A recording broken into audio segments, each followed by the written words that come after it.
On dirait bien que l'histoire se répète. Les groupes de motards qui appuient les Hells Angels sont plus nombreux que jamais.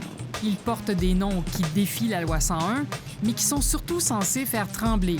Red Devils, Dark Souls, Devil's Ghost, Beast Crew, Deimos Crew, et la liste est longue. Vapotage, commerce de vêtements, vidéoclips, sport professionnel, l'empreinte des Hells Angels s'étend maintenant au-delà du monde criminel. Avec mon collègue Guillaume Dumont, nous allons tracer un portrait de la renaissance des Hells Angels, leurs nouveaux adeptes, leur nouvelle sphère d'activité, légale ou non. Nous allons essayer de comprendre pourquoi, alors qu'ils étaient presque anéantis, les Hells reviennent en force au Québec. Aujourd'hui, on sent qu'ils veulent tester le système parce qu'ils s'affichent. On est parti pour un grand tour parce que les Hells ont compris de leur erreur du passé. C'est reparti pour une longue randonnée.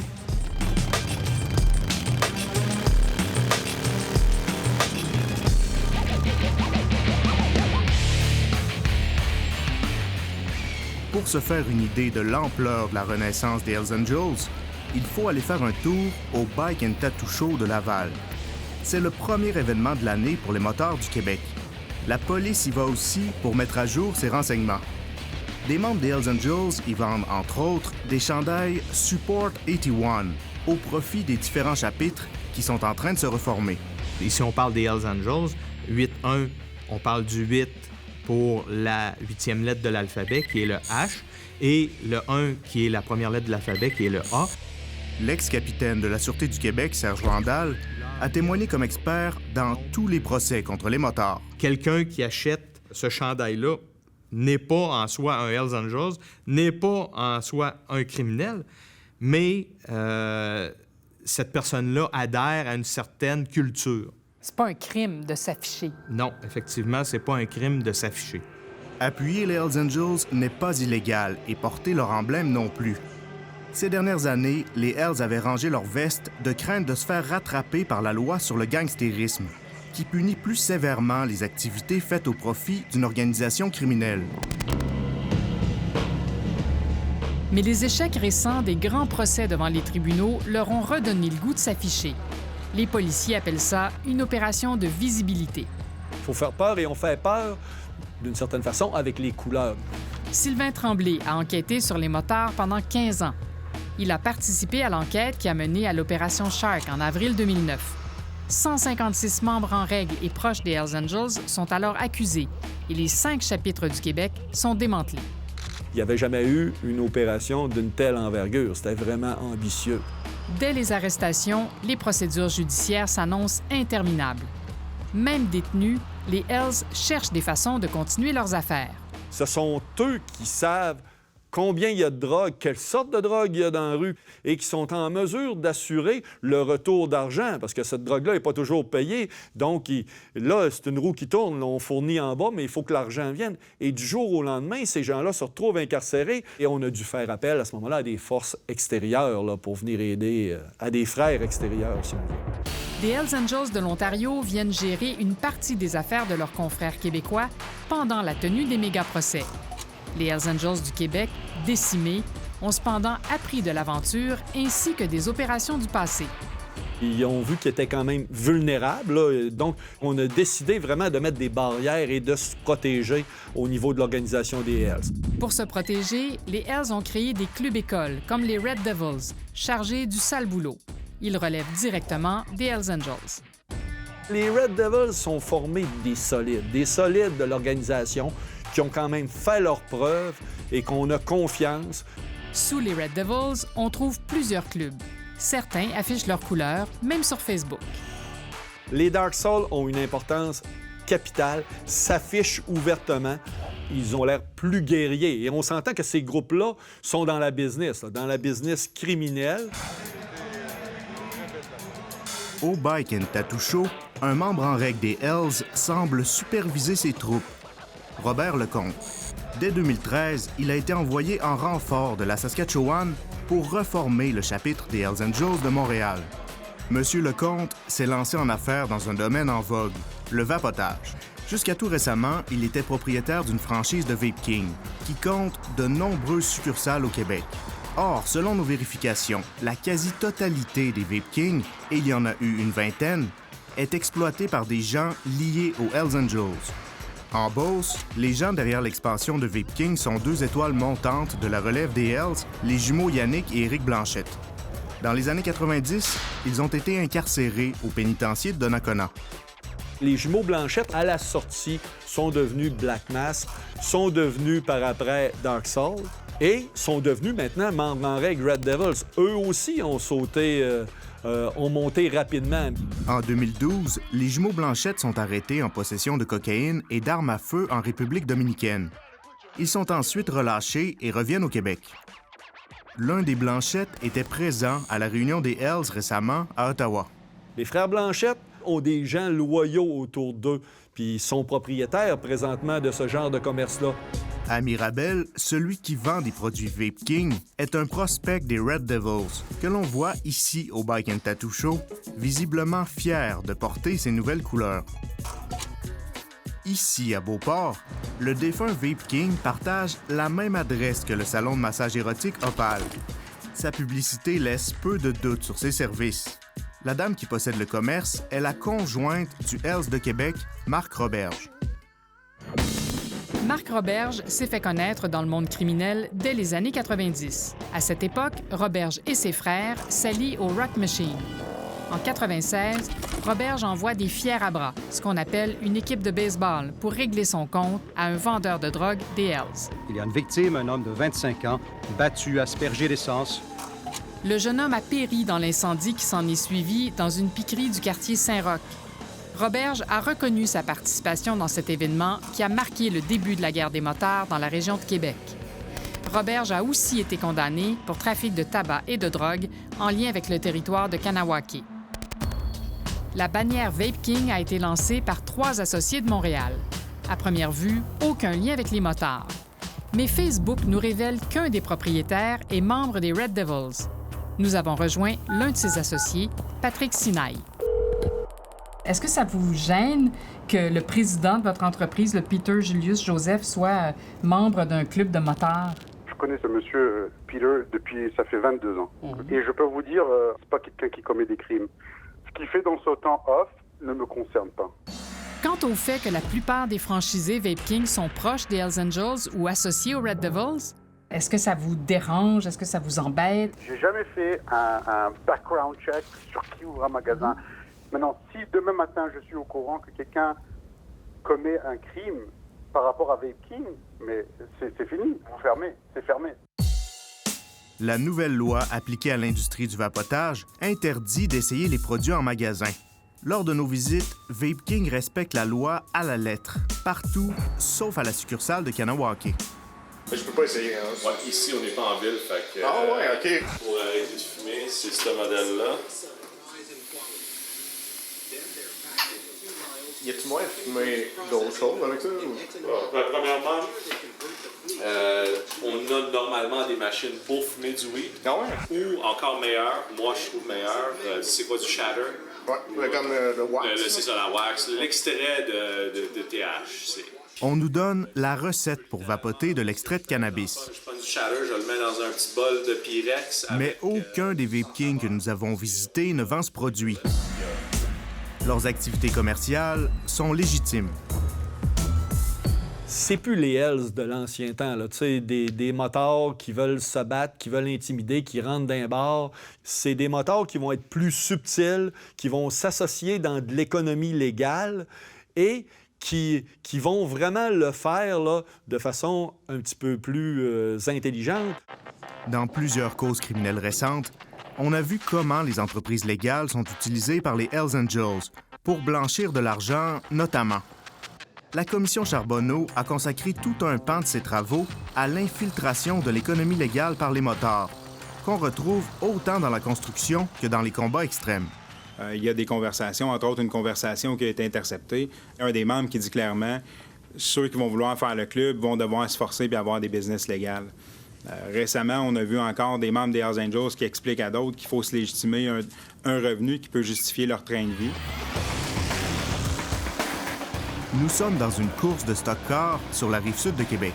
Ici aussi, les nouveaux motards sont présents. Voici Dave Travers, bien connu dans ce domaine. L'an dernier, sa voiture affichait le logo des Dark Souls sur son capot. Cette année, il a changé de numéro pour le 81, qui a un sens précis dans le monde des motards. Pourquoi elle porte le numéro 81? Est-ce qu'il y a des liens avec les Hells Angels ou... Non. Et vous, est-ce que vous faites partie des Dark Souls? Pourquoi ces questions-là? On aimerait ça faire une entrevue pour en parler avec vous. Non. Vous seriez pas disponible? Non. Dave Travers est bel et bien membre des Dark Souls. Et quels commanditaires apparaissent sur sa voiture? Vape King, ainsi que le salon de massage érotique Opal, qui appartient à la petite amie du Hells Angels, Marc Roberge.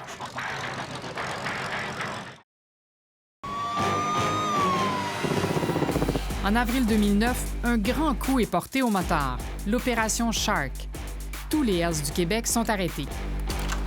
Printemps 2001 avait mis fin aux activités du groupe des Nomades de Maurice Boucher, mais en 2009, ce sont tous les chapitres de la province qu'on entend éradiquer. La police pense avoir trouvé l'arme parfaite pour inculper tous ces criminels, un super délateur.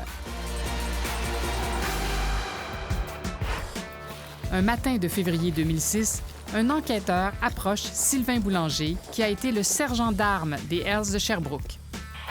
Je lui explique que j'ai entendu dire qu'il avait quitté les Hells. Il me répond que oui, à la fin novembre 2005. Je lui dis que n'importe quand, s'il veut jaser, il peut m'appeler. Oui, mais je veux pas me mettre dans le trouble. Tu sais comment ça marche. Quelques mois plus tard, Sylvain Boulanger conclut une entente qui fait jaser.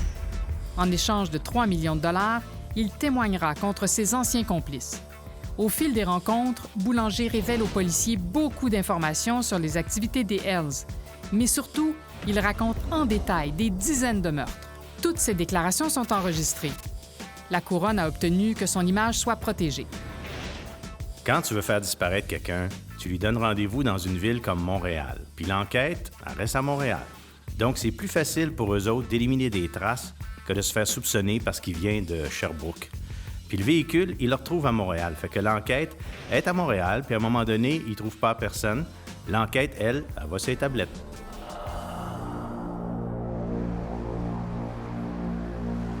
L'histoire que vous allez entendre est restée inconnue du grand public jusqu'à aujourd'hui. Un jeune homme a disparu et sa mère le pleure encore. Roger, quand il a été assassiné, il avait 26 ans. Le fils de Rita Landry travaillait pour un Hells Angels de Sherbrooke. Roger, c'était un bon petit gars. Il pesait 250, 5 pieds 11 et demi. Puis il était complexé avec les filles. Fait que lui, il s'est dit, en ayant de l'argent, puis le Harley, puis tout ça, qu'il a fait des filles plus facilement. Fait qu'il a décidé de rentrer dans ça. Il n'a jamais dit pour qui il travaillait. Non, évidemment. Il n'a jamais dit qu'est-ce qu'il faisait non plus. Landry, c'était comme j'expliquais, c'était son runner. Un runner, c'est une personne qui prend de la drogue, mettons, de Montréal, monte ça en Abitibi, après ça, il fait le tour des clients là-bas, ramasse l'argent, pogne l'argent, descend ça à l'appartement à Montréal. L'argent transite par un appartement situé ici, rue Jeanne-Mance. Le membre des Hells constate qu'il lui manque 100 000 $. Il soupçonne Roger Landry, son commissionnaire, de l'avoir volé. Le délateur, Sylvain Boulanger, dit qu'il a reçu ses aveux de la part du Hells Angels. Ils l'ont trappé. Ils l'ont fait venir à Montréal, ils l'ont tué, puis ils l'ont enterré. Il restait avec une fille, ça faisait 6 mois. Elle m'a averti. Ça faisait 2 semaines qu'elle l'avait pas vue, qu'elle n'avait pas eu de nouvelles. Là, j'ai paniqué. Comment ça, tu ne l'as pas dit avant? Là, quand j'ai appris sa disparition, j'étais allé rapporter au poste de police avec une photo. L'auto de Roger est au nom de sa mère. Les polices m'ont appelé pour me dire qu'ils avaient trouvé mon auto au complexe des Jardins, d'aller la chercher. Je suis convaincu que c'est pas lui qui est allé mener son auto, là. Pour la simple raison qu'il y avait juste la clé de l'auto qui était en dessous du tapis, puis les portes étaient toutes débarrées. Les portes étaient débarrées. Puis mon gars, il allait jamais laisser ses portes débarrées. Le motard qui aurait fait ses confidences au délateur, c'est un membre en règle des Hells Angels. Ils ne pouvaient pas l'accuser de meurtre parce qu'ils n'ont pas le corps. Selon nos sources, les policiers ont fouillé le terrain où la victime aurait été enterrée sans résultat. Le Hells dénoncé par le délateur est arrêté dans Shark et accusé de 22 meurtres, mais pas de celui de Roger Landry. Même si j'ai pas le corps de mon gars, ben s'il pogne 20-25 ans, m'a trouvé une consolation de ce côté-là. C'est officiel, le procès Shark n'aboutira jamais. Conséquence, les 5 Hells Angels libérés la semaine dernière sont libres comme l'air. Le procès amorcé en août 2015 finit abruptement, au bout de 2 mois. Après qu'ils sont tous libérés.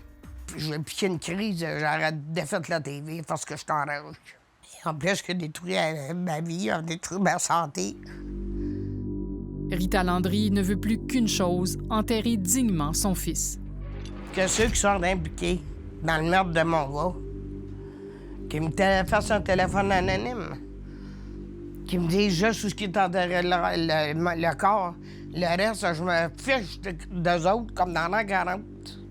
Qui continuent sur les petites cochonneries, là, comme ils ont toujours fait, là. Puis, qui se continuent à se bourrer dans un restaurant à 200-300 piastres du repas, puis 300-400 piastres la bouteille de vin, là. Ça, je m'en fous. Mais qu'ils me remettent le corps de mon gars. Elle sait bien que les clubs de motards sont attirants pour les jeunes marginaux, mais elle les met en garde. Moi, je dirais aux jeunes, là, qui espèrent pas, là, de vivre bien vieux dans ça. Que c'est bien beau, l'argent facile. Regarde, mon gars, moi, il a fait 22 ans. Les jeunes qui sont faciles à influencer, qui sont trop lâches pour travailler, bien, eux autres aussi, s'ils rentrent là-dedans, ils vieux arriver exactement la même chose. Si certains ne vivent pas vieux, d'autres progressent dans l'organisation. Au mois d'avril 2016, il y avait un rassemblement important de Hells Angels à Paris. Plusieurs Hells Angels du Canada se sont déplacés. Un de mes amis qui était en voyage à Paris, qui a capté sur le vif une scène au Café Georges V des Hells Angels avec leurs couleurs. J'ai remarqué un individu que je connaissais de printemps 2001. J'étais très surpris de voir qu'il était en liberté. Il s'agit de Jean-Richard Larivière, arborant des couleurs de prospect pour le chapitre de Montréal.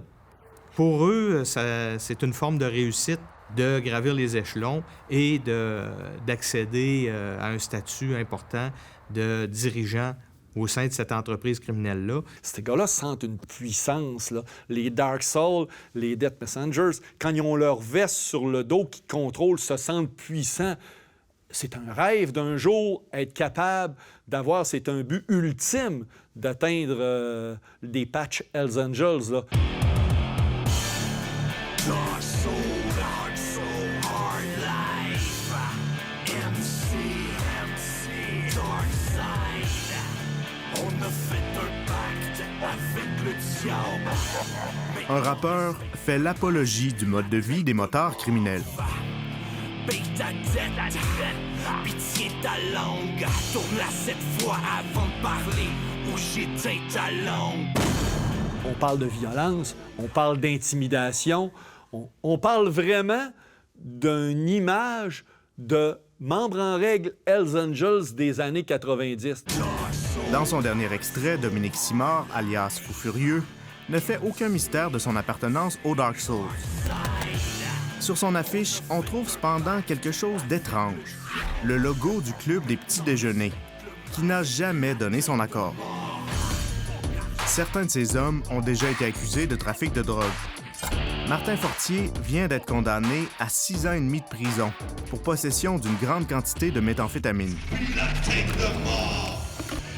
Et dans ses spectacles, comme ici dans un bar de Rawdon en juin dernier, les Dark Souls accompagnent Fou Furieux et font partie de la mise en scène. Les fils du diable marchent pour l'enfer. On est toujours fidèles à ces rouges et blancs. Des SMC jusqu'à la mort qui t'a fait couler le sang. En février 2015, les Dark Souls ont fait l'objet d'une importante perquisition à Québec, dans le quartier Beauport.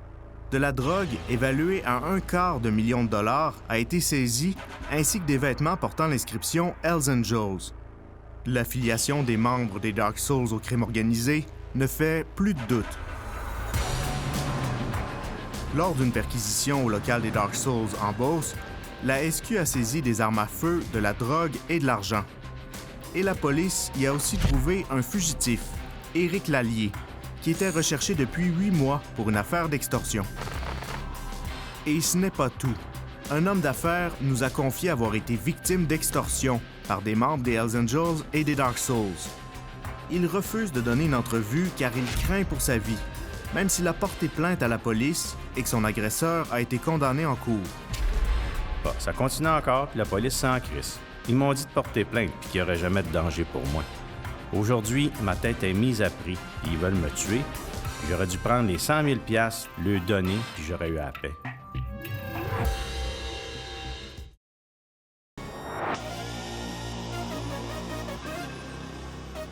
La marque de vêtements s'appelle Ed Rush. Visiblement, elle cible les jeunes.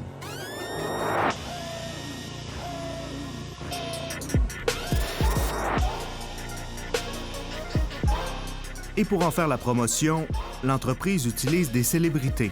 Jeremy Bieber, le père de la super vedette internationale Justin Bieber, y est associé depuis 2011. It's a lifestyle brand and I love it. I love the scene. Head Rush, baby. Hey, man. No problem.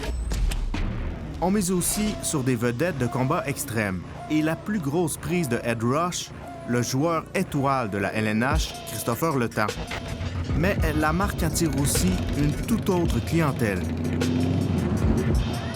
Loin du style Armani, Ed Rush cultive plutôt le look rebelle ou mauvais garçon, en utilisant des symboles qui rappellent la signature des Hells. En lettres gothiques, des mots qui évoquent l'univers des motards, comme Chosen Few, qui est le nom d'un groupe de motards américains, Support et, bien entendu, Angels. Les mannequins qui posent de dos avec leur dossard rappellent les motards qui exhibent leurs couleurs. Même le chef présumé des Hells Angels du Québec, Salvatore Casetta, porte des vêtements Ed Rush. Pas étonnant quand on sait que sa femme, Nathalie Godbout, est présidente d'une compagnie qui en vend. On la voit ici au Bike and Tattoo Show.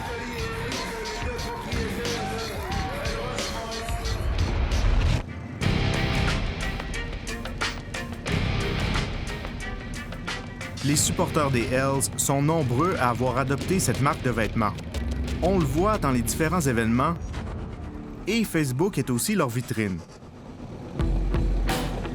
Les procès nous ont appris que les Hells Angels imposent parfois à leurs membres une marque donnée. C'est une obligation pour les membres des Hells Angels d'avoir des Harley-Davidson. Dès que tu recevais le dossard des Hells Angels, que tu devenais membre en règle, tu devais posséder une Harley-Davidson. C'était un must. Les Hells ne badinent pas avec l'utilisation de leurs symboles. Aux États-Unis, ils n'ont pas hésité à poursuivre ceux qui s'en inspiraient un peu trop. De l'avis de notre expert Serge Vandal, Ed Rush ne peut pas y faire référence sans leur accord. Avec la tête de mort et les ailes qu'on peut voir, qui sont très similaires au logo qu'on retrouve et qui est protégé par une marque de commerce, ce logo-là peut être apposé sur des vêtements, mais ça va prendre la permission, ça va prendre l'autorisation, parce que la protection reliée au trademark de ce logo-là est inscrite dans la loi et les Hells Angels le défendent farouchement. Est-ce que ça serait une offensive pour adoucir et diminuer l'impact négatif du logo des Hells Angels? Pour ma part, je pense que oui. Au Bike and Tattoo Show, le kiosque Ed Rush Montréal occupe l'espace central et le Hells Robert Lecomte trône au beau milieu. Jusqu'en mars 2016, sa boutique vendait des vêtements Ed Rush. On découvre alors que plusieurs points de vente sont opérés par des proches ou des sympathisants des Hells Angels. À Saint-Hyacinthe, par exemple, on fait la publicité de Ed Rush et on appuie les Hells en même temps. Celui qui s'affichait jusqu'à récemment comme directeur des ventes de Ed Rush appuyait ouvertement les Hells sur Facebook. Il fréquente des Red Devils. La compagnie précise qu'il a été remercié, mais ne dit pas que c'est à cause de ses fréquentations, mais plutôt de ses performances très moyennes. Le patron de vêtements Headrush Canada, c'est Ali Reza Bassiri. Il a refusé de nous accorder une entrevue à la caméra, mais nous lui avons demandé s'il est conscient que plusieurs motards figuraient parmi ses distributeurs. Écoutez, Mme Richer, depuis 2013 que je suis impliqué, comme moi j'ai acheté la division canadienne, qu'à tous les semaines, quelqu'un essaye d'associer ma distribution aux véhicules puis aux motards. Et je vais dire une chose, là, c'est absurde. C'est que vous avez beaucoup de plumes, vous avez beaucoup de quais d'Indiens, parce que c'est le côté trendy. On est en train de faire un virage. De moins en moins, vous allez avoir des têtes de mort. C'est parce qu'on est en train de prendre un virage. OK. Quant à son distributeur, qui est membre des Red Devils... On ne savait pas si c'était un tatouage. Je ne veux pas être associé à ce genre de commerce et j'ai annoncé que je fermais leur compte. Pourtant, depuis 2013, d'autres points de vente Headrush ont offert aussi du tatouage. Le Harley Davidson, le commun mortel l'achète, mais leur plus grosse clientèle, c'est les Hells. Absolument. Et avez-vous déjà entendu l'entrevue avec le président de la compagnie? Il les aime, il les adore, il dit, écoutez, je m'en fous que ça soit criminalisé ou non. Ils me font la publicité. Moi, Mme Richer, là, ils me font la publicité. Faut dire une chose, j'ai tout un chiffre d'affaires, Mme Richer, là, et moi, je peux pas me permettre, j'ai toute une réputation à ma banque, tu sais, je peux pas commencer à jouer avec ça, là, j'en aurais trop à perdre. M. Bassiri nie tout lien ou entente avec les Hells. Cet ancien conseiller financier a été mêlé au scandale boursier de JTEC dans les années 2000. Il a aussi été condamné en 2006 pour extorsion et possession de 20 000 $ en monnaie contrefaite. Les créateurs de la marque Headrush sont les membres de la famille Rice de Kanawake. Peter Rice est un ancien partenaire d'affaires de Salvatore Casetta. C'est André Cédillo, en 2008, alors journaliste à la presse, qui révèle cette association d'affaires étonnante. Salvatore Casetta est associé avec Peter Rice dans une entreprise légitime qui s'appelle Distribution Mustang, qui faisait la distribution au Québec de boissons énergisantes appelées Saint-Tron. Peter Rice, à l'époque de notre enquête, lui, est connu comme un homme d'affaires réputé là, de la réserve de Kanawake. Peter Rice et ses fils sont à la tête de plusieurs entreprises à ce moment-là, dont une entreprise qui fait partie d'un consortium qui reçoit beaucoup d'argent du gouvernement pour réparer le pont Mercier. Salvatore Casetta est un personnage bien ancré dans l'histoire du crime au Québec. Il a fréquenté, dans sa jeunesse, un club aujourd'hui disparu, les Outlaws. On le voit ici dans une rare vidéo en 1985. Ennemi juré des Hells Angels, il fonde en 1989 le club rival, les Rock Machine. Dans les années 90, il est condamné à une peine de 12 ans aux États-Unis pour importation de cocaïne. C'est de sa cellule qu'il suit la guerre féroce que se livrent les motards. En 2005, il est libre comme l'air et contre toute attente, il porte les couleurs des Hells Angels. Jamais dans 100 ans, on aurait pensé que Salvatore Casetta s'allierait avec les Hells Angels. Jamais dans 100 ans. Écoutez, ça, on est tous tombés à terre quand c'est arrivé. En raison de ses liens avec tous les acteurs du monde criminel, de la mafia aux gangs de l'Ouest, Casetta est l'objet d'une surveillance étroite par la police. On le photographie dans les messes, c'est-à-dire ses rencontres de motards pour régler les affaires, comme ici, devant un bar de Laval.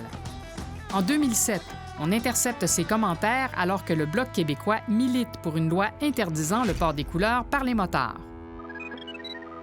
Lui, il demande est-ce qu'on ait plus le droit de se promener avec de s'afficher ou de se promener avec des couleurs. J'ai entendu parler. Parce qu'il dit que le monde, depuis quelque temps, là, les gars ont ressorti de couleurs, puis le monde se sent intimidé dans les endroits publics. Ouais, c'était que... éternel combat.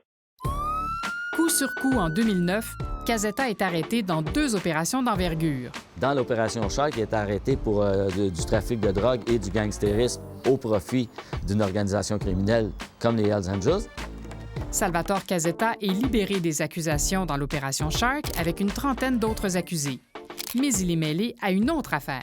Dans l'opération Machine, il a été arrêté dans une histoire de contrebande de tabac en association avec l'homme d'affaires Peter Rice de la réserve de Kanawake. Puis on sait très bien comment la réserve de Kanawake s'est surprotégée par les autorités. Donc, Kanawake, les Akwesasne, toutes ces réserves-là, c'est comme des no man's land. Donc, on voit encore là la stratégie de Salvatore Cassetta de s'allier à ces gens-là qui ont un certain pouvoir. L'avocat de la famille Rice n'a pas retourné nos appels. Mais Cassetta n'a pas profité très longtemps de sa liberté, puisqu'en 2015, il a été arrêté à nouveau lors d'une opération qui a frappé motards, mafia et gangs de rue. On parle vraiment des leaders du crime organisé à Montréal. Opération qui a mis en lumière ses liens avec tous les groupes criminels d'importance. Cette fois-ci, le tribunal a décidé de le garder détenu. La vieille garde est ébranlée, mais elle n'a pas renoncé à la mainmise et la jeune génération est prête pour la relève.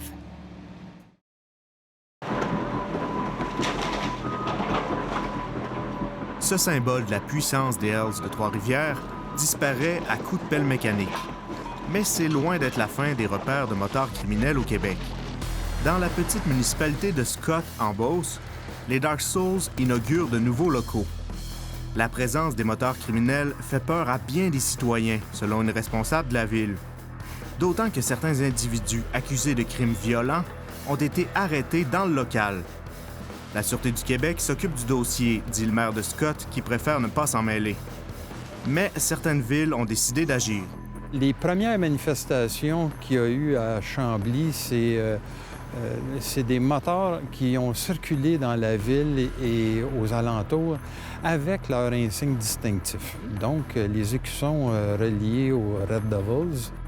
L'ancien policier François Bigras a consacré des années à la lutte contre les motards. En 2014, il travaille pour la ville de Chambly et s'inquiète de les voir s'installer dans la municipalité. J'ai cogné à la porte, on m'a ouvert, j'ai pénétré et j'ai pu visualiser qu'effectivement, à l'intérieur, c'était en processus d'aménagement d'un local de motards. À l'intérieur, il y avait un salon fermé où des posters bien en évidence des Hells Angels de la division South étaient bien affichés. Et on s'est aperçu que les noms sur la demande de permis et la demande en tant que telle ne correspondaient pas aux activités qui étaient pour se faire. Les amendes répétées ont eu raison des Red Devils, qui ont quitté Chambly. Même pour un club de motards, 2 000 par jour, ça commence à être onéreux. J'ai fait le tour des chefs de police de la Rive-Sud, je leur ai dit, soyez vigilants, ils vont arriver chez vous. Et quand ils sont arrivés à Delson, le DG de la ville m'a appelé. La ville de Delson a elle aussi chassé les Red Devils de son parc industriel. Juste à côté de la prison de Bordeaux, le centre judiciaire Gouin a été construit expressément pour accueillir les méga-procès de motards après l'opération Printemps 2001. Coût de la construction, près de 17 millions de dollars. C'est dire tous les efforts qui ont été mis dans les 20 dernières années pour décapiter l'organisation. À lui seul, le projet Shark a coûté 50 millions de dollars. Nous nous trouvons présentement dans le tunnel qui relie la prison de Bordeaux au centre judiciaire Gouin. Québec avait décidé au moment des méga-procès qu'il valait mieux ne pas transporter les accusés à travers la ville. On avait donc construit ce tunnel expressément pour eux, pour qu'ils puissent se rendre directement à la salle d'audience. Nous nous trouvons dans ce tunnel qui n'a jamais été filmé auparavant et il est très peu utilisé depuis. Le juge Jean-Guy Boilard, aujourd'hui retraité, a présidé plusieurs méga-procès regroupant des Hells. Il pose un regard critique sur l'échec en cours de la grande opération Shark. Est-ce qu'on peut dire que c'est un ratage? Oui. Ah oui, ça, décidément. Mais la question de savoir, c'est que est-ce que tout ça a été bien géré à un moment donné? C'est ça qui est la question. Pour lui, tout l'appareil judiciaire doit en tirer des leçons. Il va falloir que les trois acteurs principaux d'un procès, la couronne, la défense et le juge, réévaluent leurs agissements. Chacun est responsable de quelque chose. La couronne, d'abord, soyez capable de gérer adéquatement votre cause. La défense, cessez de faire toutes sortes de motions ou de ce que j'appelle des sparages inutiles. Absolument. Bon. Et les juges, n'ayez pas peur de mettre le pied à terre et dire « Le procès, c'est moi qui le gère. » Shark n'a pas eu le succès escompté. La Couronne avait d'abord déposé des accusations de gangstérisme, de complot pour trafic de drogue, de complot pour meurtre et de meurtre. Multiplier les chefs d'accusation, ça vous donne quoi en bout de ligne? Parce que vous compliquez inutilement la tâche du juge dans ses directives au jury et vous compliquez aussi la tâche du jury dans ses délibérations. Résultat, en mai 2011, le juge du procès avait estimé que les procédures finiraient en 2023 et il avait carrément cassé les accusations contre 31 motards. Un peu trop vite, de l'avis du juge Boilard. Avant de décréter un arrêt de procédure, on aurait dû remettre ces gens-là en liberté, sous cautionnement. Et si au bout d'un certain temps après la remise en liberté, la Couronne n'est toujours pas en mesure de procéder, là, à ce moment-là, considérer l'arrêt des procédures. Les policiers aussi devraient apprendre la modération. La police ne rejette pas l'idée de dire, ben voici, on va porter un grand coup, puis évidemment, ça peut nous être très bénéfique du point de vue relations publiques. La frustration est grande chez les enquêteurs qui ont recruté les délateurs et réuni des milliers d'éléments de preuve. D'autant plus grande que l'affaire finit en véritable fiasco. Il y a 2 semaines, 35 motards qui avaient écopé de 15 à 25 ans de prison obtiennent finalement une réduction de peine en raison d'un vice de procédure.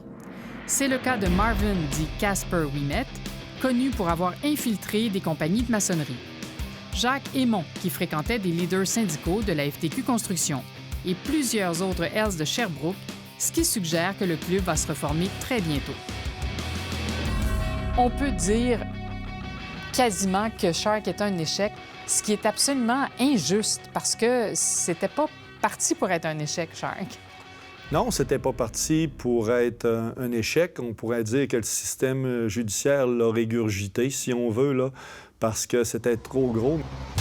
Les méga-procès n'ont pas été inventés en 2016. Rappelez-vous la tuerie de Lennoxville, l'émeute du pénitencier Archambault, le scandale Norbourg et bien d'autres causes avant ça. Et ça peut également être le résultat du contexte social dans lequel s'inscrit le procès. Exemple, les procès qu'on a appelés de la crise d'octobre en 70, ou les premiers procès du FLQ en 1963, c'était quelque chose de neuf et ça avait évidemment perturbé la société considérablement. Donc, ça prolonge en quelque sorte le procès. Mais les procès, dits méga-procès, c'est un phénomène qui est fait pour rester. Les traditions ne meurent pas. Au mois d'août dernier, aux funérailles d'un Hells Angels mort dans un accident de moto, les Hells de tout le pays sont venus pour lui rendre hommage. On se serait cru dans les années 80. Pendant la journée, ont défilé tous les acteurs de cette histoire. Les frères Blanchette et les autres Red Devils. Les Dark Souls et le rappeur Fou Furieux. Le Hells de Québec, Marc Roberge. Le président de Vape King. Le coureur automobile, Dave Travers. Des gens, jusqu'à tout récemment liés à la compagnie Headrush, s'étaient aussi invités sur le parvis de l'Église. Comme disait l'ancien ministre Serge Ménard, dans le temps du premier Carcajou, en 1995, il disait que les motards, c'est comme le ménage. Il faut recommencer la perpétuité et Dieu sait que l'histoire d'aujourd'hui lui donne raison.